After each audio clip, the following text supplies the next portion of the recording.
Not just yet. Not just yet. First of all, let me say this food smells good. I missed lunch, so if I start salivating during the training, please excuse me. That happens sometimes. How's everybody doing? Good. All right. I know it's kind of early to get started on our meeting, but hopefully it's going to be some good stuff. So, as you all know, I'll be doing my training on evaluations. And I think most of you all have been here long enough to have either given an evaluation or been evaluated here at this meeting. Am I right? Mm-hmm. All right, excellent. So, let's get into evaluations. Number one, what is the point of evaluations in Toastmasters? To help us improve. Okay. Yeah, giving positive feedback. Feedback on how somebody can make improvements. Okay. All right. It's a mini speech for the evaluator themselves. It's a mini speech for the evaluator themselves, because as you all know, that for those of you who had to do an evaluation, you know that a lot of times you have to prepare your evaluation and be very careful in the way you give feedback. Sometimes it can be just as cumbersome as giving a speech, a little bit more on the fly, right? Because you're like right there having to write it right then and organize everything. So, but you're right though. So essentially, you want to be able to help the speaker improve when it comes to speaking ability, and at the same time, it can be a writing tool or a speaking tool for the evaluator to actually get better with giving evaluation and in the way they present as well, some of the presentation opportunities. So for those of you who have done the evaluation, how many people feel like they're good at doing evaluations? I know there's somebody, I've seen some good ones, so somebody better raise their hand. Just raise it just because. I'll just raise There we it. go. Yeah. Raise it just because. But one thing, again, I've seen a lot of good evaluations, and that's one thing that I was telling several other people over the past few months is the biggest piece that I've gotten from being at Toastmasters is being able to be evaluated, because you all have done a great job with evaluating not just myself but other fellow Toastmasters as well. So, for those of you that have given evaluations, what are some tips that you felt like have been effective for you? Show what they did. Show what they did. Okay. All right. I'm going to get to that one a little bit. You must have saw my notes. Sometimes they have a habit that they don't even realize they're doing. Exactly. I'm a rocker. Sure. Rocky's always a popular. I wasn't even aware. Okay. You don't want to embarrass it, but you want to put it in a very positive way, because sometimes you don't know their feelings or if they get intimidated. Okay. All right. And I know, and you all are touching on some great points. One of the main things that I got from the small amount of research I was able to do on evaluations is, of course, you essentially want to act like their recorder. And I just noticed that this is being recorded. Am I right? Sweet. Okay, excellent. So you essentially want to be the recorder. So you want to be that device right there. All right? A lot of times, as a speaker, it's just me, you may blank out, right? Because you're so focused on, oh my gosh, am I shaking? Am I sweating? Did I say that right? Did I say the twice? Did I say the again because I thought about saying the twice? Right? So you're thinking all these different thoughts. You don't know what you're doing, what you're saying. You may blank out a little bit. You don't realize a lot of your mannerisms, things of that nature.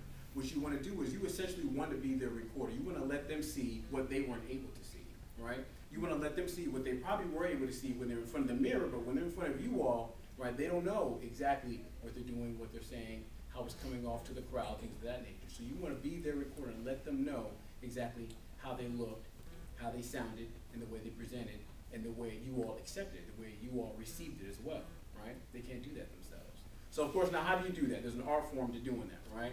Well, a couple of you already touched on that. Number one, you want to give them, I think somebody alluded to, you want to be positive, right? So that means you don't want to get up there and say, well, you said 5 times, and when you, every time you speak, it makes me feel horrible inside, and I wish you sit down, right?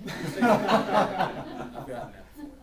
But if you were to say something like that, of course, they're like, man, well, I know what I need to work on, but, you know, that didn't really make me feel good. I mean, of course, as Toastmasters, we want to be able to introduce a speaker and start to foster an environment that makes them feel welcomed and want to work on their craft, right? So how would you do that? You want to say something positive. Well, I've heard this before. You did an excellent job. You had 7 ums. You didn't say this right. You didn't have any, you know, they're like, well, I did an excellent job, but you just told me everything I did wrong. So how do you actually pick something positive? What do you do? What is your technique to picking something positive out of a speech? How do you do that? Do you do that? Well, to give specifics. Give them specifics. Now, if I say, you did an excellent job, what does that mean to you? What What did I do that was so excellent, right? Tell them specifically what they did that was great. What do you want to see them do again in a speech? Let me know that, so the next time I sit down and write a speech, you construct it, and I'm going over what I'm saying, my mannerisms, you know, the tone, things of that nature, vocal variety, eye contact, all of that. When you tell me specifically what to do again, I'll be sure to incorporate that again. You had excellent eye contact. I like the way you scanned the room as you were talking. And when you did so, it made me feel like, right, like you were including me in your story, and it felt like I was right there in the Wild West and the guns are never wrong, right? When you say that, it's like, really? I'll do that again, right? When you tell them that specifically, they'll know exactly what to do, and they'll know why. Tell them how it made you feel, how you received it as an audience, right? If you don't tell them how you received it as an audience, at that point, it's just, you did a great job with eye contact. Why was that great? How much more of an expert would I be if I know exactly why I did a great job and how it made you as the audience member feel, what it did for you? Because maybe I might want to replicate that effect again on purpose, right? But if you tell me that, then I can use that as a tool. But if you just say you did a great job, or you did a great job with eye contact, for example, then I won't know exactly why or exactly how it helped you as an audience member feel more included in my speech, or helped you as an audience member understand my speech that much better. So you definitely want to be as specific as possible. Dauv, I love the way you just wore that white shirt, boy. It made me feel like it just warmed me up inside. So then I'll know, okay, you know what? Bring bright colors next time or something of that nature. I'll write that stuff down, and the next time I give a speech, I do it on purpose, right? Start off with something positive. Now, give me constructive feedback. Now, that's definitely a hard form. I don't know if anybody at work has had to reprimand anyone or maybe even fire someone. That can be touchy, right? That's not always easy, right? So again, are there any best practices you all have to critiquing someone and telling them something they may need to fix or change? Say what? Make a joke. You could start off with a joke, like, why'd you cross the road? Because you need to work on your vocal variety. I can work on, but that's true. You could start with a joke, kind of lighten the mood a bit before you tell them what they need to work on. Sure, I've heard that before. Somebody else had their hand up? I was gonna say, I, use your perspective, so in other words, say, I felt, or I think, or I believe, rather than say, you did this, or you did that, you know, because then it's more accusatory as opposed to, I felt that if you looked at the audience a little more, you would have engaged them and captured them in your story, or something, as opposed to, you need to capture everybody, you need to look at everybody. Do you know what I mean? It's sort of a different tone. That makes sense. And so it does sound a lot less accusatory if you were to just say, you did this wrong, right? And it feels a lot worse. And of course, in front of everybody hearing this, you know, then it makes me want to go in a corner and cry, but I wouldn't do that.